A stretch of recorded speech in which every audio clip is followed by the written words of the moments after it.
Wika harga sahamnya kemarin satu hari naik 24,10%. Tapi saya tetap tidak mau beli saham Wika. Kenapa?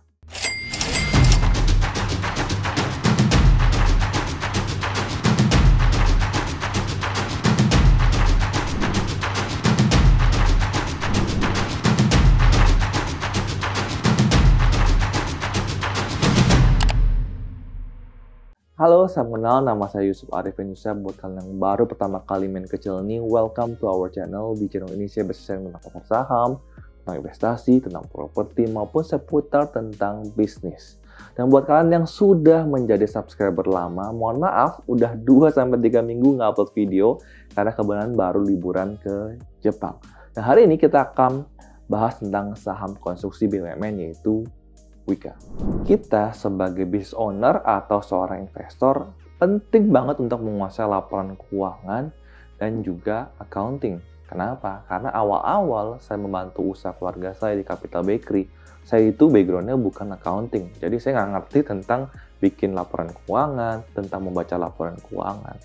Waktu itu saya awal-awal berhasil membantu usaha keluarga saya, pendapatannya atau omsetnya naik. Tapi kok duit di bank kayaknya nggak nambah-nambah ya. Jadi papa saya meragukan saya.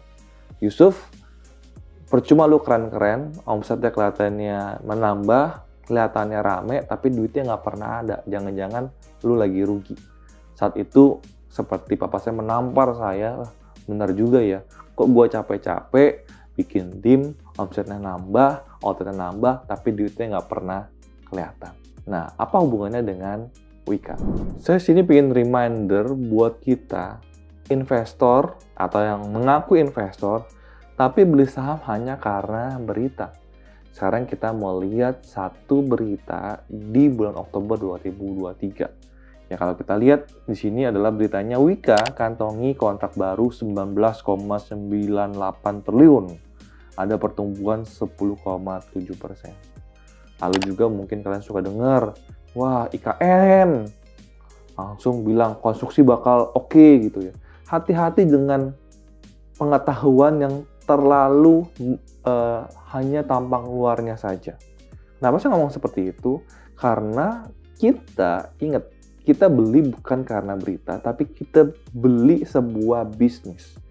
Mau nggak kalian sebagai investor itu berinvestasi ke sebuah perusahaan yang rugi? Mungkin ada yang bilang mau, ada yang nggak mau. Mungkin mau kalau sekarang rugi, tapi kedepannya bisa untung. Mungkin banyak orang mau seperti itu. Tapi ada orang yang ternyata gagal, yang sekarang tahu rugi, harapannya ke depan untung, belum tentu ternyata bisa balik untung. Nah, di sini saya ingin mengajak kalian melirik sekilas laporan keuangan Wika di tahun 2022 dan 2023. Saya punya prinsip mendingan telat daripada kita menaruh uang kita dengan resiko yang tinggi. Kita sama-sama lihat laba bersih di tahun 2022, Wika ini minus 60 miliar. Tapi yang parah di 2023, sekarang sampai kuartal 3 sudah minus 5 triliun lebih. Dan diprediksi sampai akhir tahun mungkin bisa sampai 7,7 triliun. Jadi hal yang pertama bisa kita lihat laporan keuangan adalah sekarang dia masih rugi. Jadi kalau saya lihat Wika sekarang harganya naik, saya pun tidak tertarik karena dia sekarang masih dalam kondisi rugi dan kita bisa lihat ruginya dari belasan miliar sekarang sudah sampai triliunan. Itu hal yang pertama. Ya, jadi walaupun dia mendapat kontrak baru, itu hanya pendapatan. Jadi jangan hanya lihat pendapatannya, tapi ngelihat adalah di endingnya adalah laba ruginya. Bisa profit tidak? Ternyata tidak bisa profit. Mungkin walaupun dapat kontrak baru, tidak semua perusahaan bisa untung. Ya, contohnya Wika, dia kelihatannya masih akan rugi. Lalu kita juga lihat yang kedua itu adalah hutang di balance sheet, ya, atau di neraca. Dia cuma punya cash 1,7 triliun, tapi hutangnya jangka pendek punya 16 triliun. Bagaimana Wika bisa membayar hutang ini? Ya, caranya adalah ya udah menunda hutang ini, ya kan, menunda bayar, terbitin obligasi lagi, ya kan. Istilahnya gali lubang tutup lubang. cara satu-satunya Wika untuk membayar hutang saya rasa cuma itu doang. Ya, tidak punya cara yang lain. Yang ketiga, kita lihat dari arus kasnya. Kita bisa lihat ya, cash from operation cuma 300 miliar, tapi pengeluarannya begitu banyak, sehingga free cash flow-nya minus 1,4 triliun. Ya, jadi bagaimana ya Wika bisa balik? Saya sih belum melihat tanda-tanda untuk baliknya. Jadi jangan membeli karena harga naik, tapi kita membeli apakah ada tanda-tanda untuk menjadi sebuah turnaround company. Kalau saya lihat Wika belum ada tanda-tandanya. Kalau kalian bilang karena IKN sebuah tanda-tanda, hati-hati. Kalau kalian lihat Wika dapat kontrak baru yang lebih besar, itu harus hati-hati. Nah, saya ingin menjawab sebuah pertanyaan daripada salah satu investor yang tanya kepada saya, bagaimana tentang sebuah saham TSPC. Ketidaktahuan kita dalam sebuah bisnis itu sangat fatal sekali, di mana decision kita akan dibuat. Saya ambil contoh, saya pernah cut loss di saham WIM di harga 400, saya malah beli saham WIM di harga 2000. Katanya lucu ya, kalau saya nggak jual, saya bahkan udah beggar berkali-kali lipat. Tapi itulah karena saya tidak mengerti saham atau industri rokok waktu itu. Nah, kebalikannya juga lagi, ya, kenapa contoh saham sudah muncul bisa turun? Ya, saya tidak mengalami harga saham sudah muncul dari 1000 ke 500-an ini, tapi kita ingin belajar apa kesalahan yang saya pernah alami. Ya, contohnya saya dulu ngerasa saham sudah muncul ini bagus banget. Ya kan, dari tahun ke tahun pendapatannya naik, HPP-nya turun, laba bersih makan naik.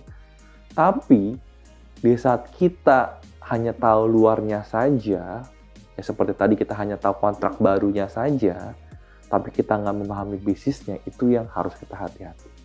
Sama contoh di saham Sido Muncul ini, itu WhatsApp tahu kalau Sido Muncul ini sudah mulai ekspor. Tapi saya berasumsi kalau ekspor pendapatan naik, otomatis laba bersih akan naik. Tapi saya miss hanya satu part kecil, yaitu saya tidak tahu berapa persentasi dari porsi ekspor ini. Ternyata porsi ekspor di Sido Muncul itu sangat kecil sekali. Ya, jadi walaupun sudah muncul ada ekspor, tapi masih didominasi dengan pendapatan mereka di Indonesia. Jadi karena kemarin sudah muncul bilang daya beli masyarakat lagi turun, otomatis pendapatan di Indonesia lagi turun, percuma ekspornya naik, karena porsi kecil. Kebalikannya, kalau ternyata porsi ekspornya besar dan pendapatan naik, walaupun daya beli masyarakat turun, yaitu mungkin pendapatannya masih bisa naik. Tapi kebalikannya, ya walaupun ekspornya naik, tapi karena porsinya sangat kecil, jadi tidak bisa menaikkan pendapatan dalam keseluruhan Sido Muncul. Ini juga yang saya menjawabnya di saham TSPC kepada investor ini. Udah tahu belum porsinya sama Sido Muncul? Sido Muncul ini punya porsinya, yaitu misalkan porsi tolak anginnya berapa persen dalam penjualan sih? Oh, ternyata porsi dalam penjualan tolak ini paling besar di antara brand-brand yang atau produk yang mereka punya. Jadi kalau tolak angin turun, pendapatan Sido Muncul akan turun drastis. Karena persentase penjualan tolak angin ini paling besar di Sido Muncul. Nah, saya juga menanyakan kembali, berapa persen kategori ya kesehatan di TSPC? Berapa kategori ya? Berapa persen kategori susu dalam TSPC? Jadi saya pengen sharing di sini, hati-hati kalau kita mau berinvestasi tapi tidak mengenal bisnisnya. Jangan terburu-buru, mulailah dari bisnis yang kalian bisa kuasai. Misalkan kalau saya mengerti tentang properti, saya mengerti tentang retail, ya udah saya lebih cenderung lebih aman kalau saya mengerti, saya berinvestasi di perusahaan yang saya mengerti. Tentu kita sebagai investor harus naik level. Pelan-pelan kita belajar kelapa sawit, pelan-pelan kita belajar nikel, pelan-pelan kita belajar tentang batu bara. Karena mungkin saya tidak punya kesempatan untuk ke industri itu.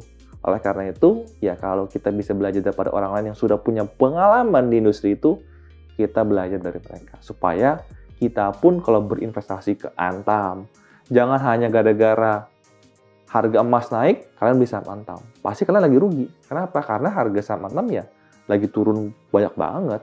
Padahal kalau kalian lihat, 1 tahun terakhir, harga saham Antam sama harga saham emas itu tidak berkolerasi. Jadi hati-hati beli karena ya kalian tidak mengenal bisnisnya, hanya tahu tampilan luarnya saja. Mudah-mudahan video hari ini bisa bermanfaat buat kalian. Dan apabila ada pertanyaan, kita bisa saling diskusi di kolom komentar. Sampai ketemu di video berikutnya. Salam cuan dan bye-bye.